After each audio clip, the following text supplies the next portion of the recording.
আল্লাহ আমার সৃষ্টিকর্তা, আল্লাহ আমার সবার কাছে প্রিয় যিনি, তিনি আমার রব।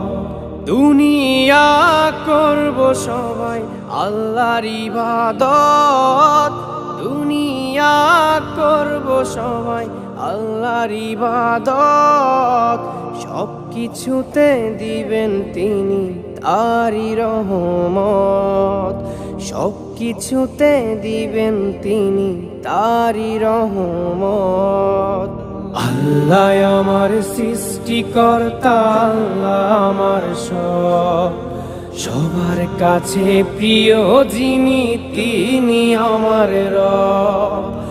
আল্লাহ আমার সৃষ্টিকর্তা, আল্লাহ আমার সবার কাছে প্রিয় যিনি।